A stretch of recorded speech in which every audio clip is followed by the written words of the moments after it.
The scent of grease and aged leather usually offered me the only clarity I needed. But tonight, the air in my garage hung heavy with the humidity of a Charleston summer. A rhythmic tapping against the bay door interrupted the steady whine of the bead blaster, a sound so out of place that I dropped my wrench with a sharp clatter. I didn't usually get visitors at 10, let alone someone knocking with such frantic precision. When I pulled the heavy steel door open, I found a woman drenched in rain, her hair clinging to her forehead in dark, jagged streaks. She looked like she had just been uprooted from a hurricane, and in her arms she held a protective case that she guarded like a shield. She didn't look like a customer, and she certainly didn't look like a neighbor. She looked like a woman holding on to the last piece of a life that was being systematically dismantled. I stood in a doorway, blocking the draft, my silence waiting for her to justify the intrusion. But she only trembled, the damp cardboard box threatening to collapse under the pressure of her grip. It was an irreversible shift, the kind that meant the solitude I'd built for years was about to be breached. "I was told you were the only one who could fix things that others considered finished," she said, her voice strained, cutting through the hum of the distant thunder. She didn't offer a name, only the case, which she set on my pristine workbench with a reverence that seemed absurd against the backdrop of half-disassembled carburetors. Her eyes, wide and underscored by exhaustion that went deeper than just this storm, searched my face for a reason to trust me, though I had given her none.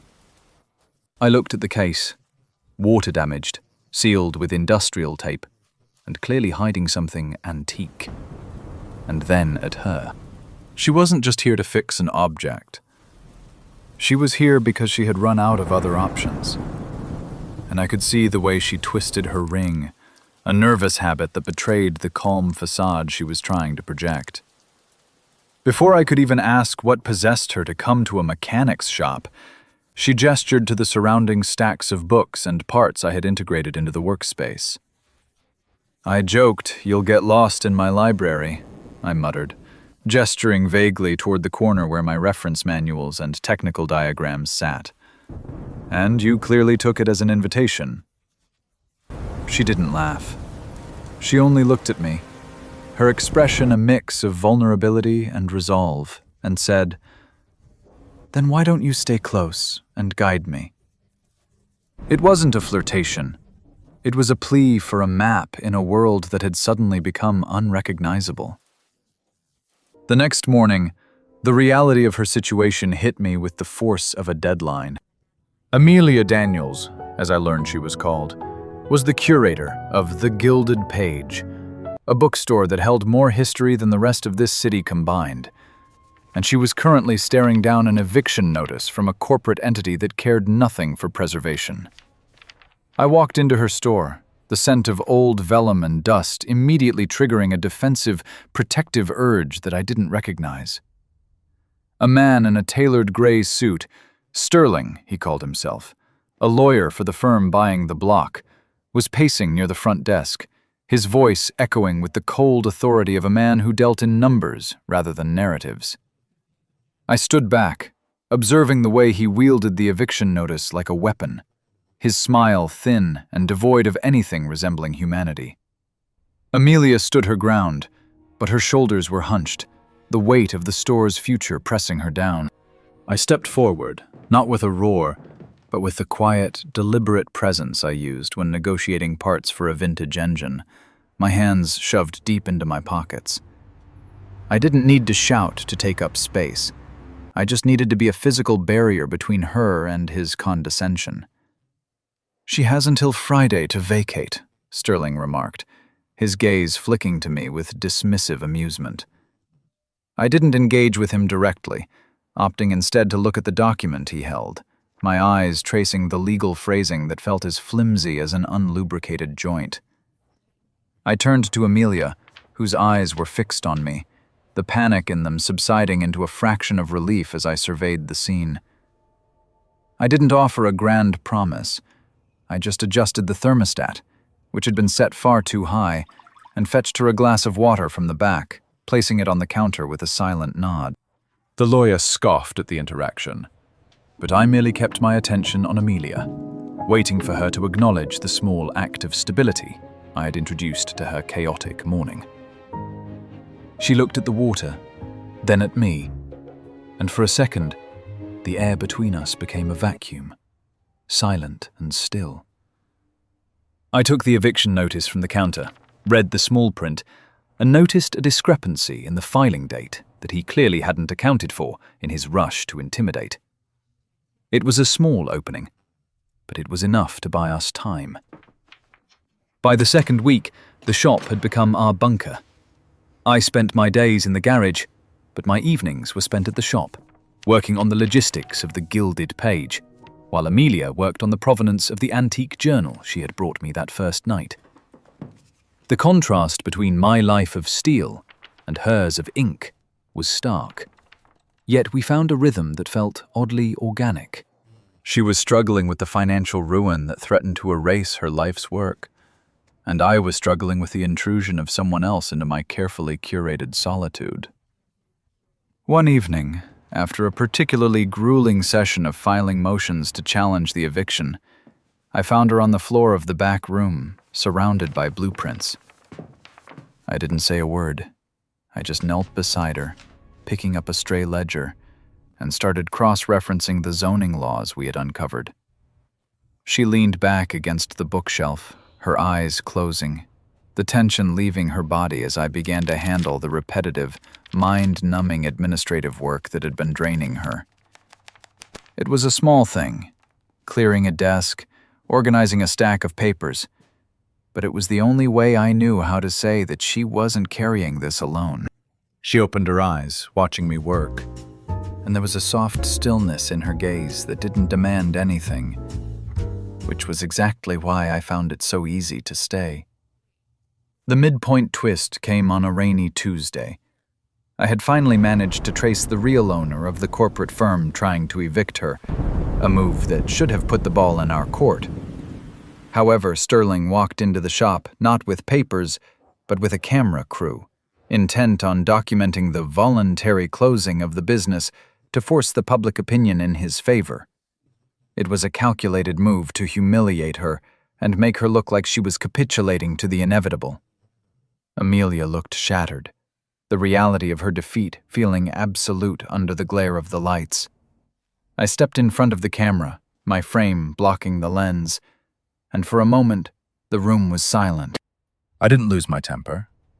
I reached into my coat and pulled out the legal filing I had secured that morning.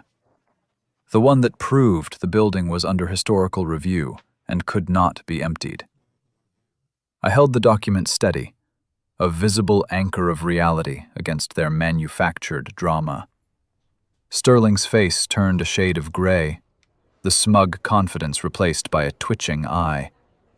I looked at Amelia, and for the first time, she stepped forward, standing beside me, her hand brushing against my arm, a touch that felt like an electric grounding wire in the storm. We weren't just fighting for a building anymore. We were acknowledging that we were holding the line together. The doubt, however, crept in soon after. I received an offer from a major restoration shop in Atlanta, an opportunity I had been working toward for years. It required me to leave Charleston, to abandon the very life I had built here, and the timing felt like a betrayal of the momentum Amelia and I had created. I kept the letter in my pocket, the weight of it feeling like lead. I saw Amelia working on the shop's display, unaware that the path I had carved out for my future was pulling me away from the foundation we had just established. I found myself lingering in the garage, staring at a partially restored engine, my thoughts consumed by the fact that I was choosing between the dream I had always wanted and the reality I currently craved. When I finally walked into the bookstore to tell her, she was holding the antique journal, her face alight with a discovery that proved the shop's historical significance. She looked up at me, her smile genuine and tired, and my voice caught. I couldn't do it. I couldn't break the fragile peace we had found.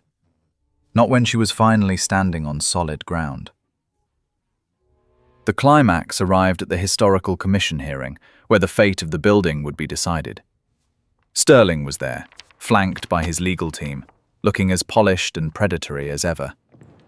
The atmosphere in the courtroom was thick, the weight of the building's history resting on our ability to prove it was worth more than a commercial lot. Amelia approached the microphone, her hands steady, and she didn't read from a script.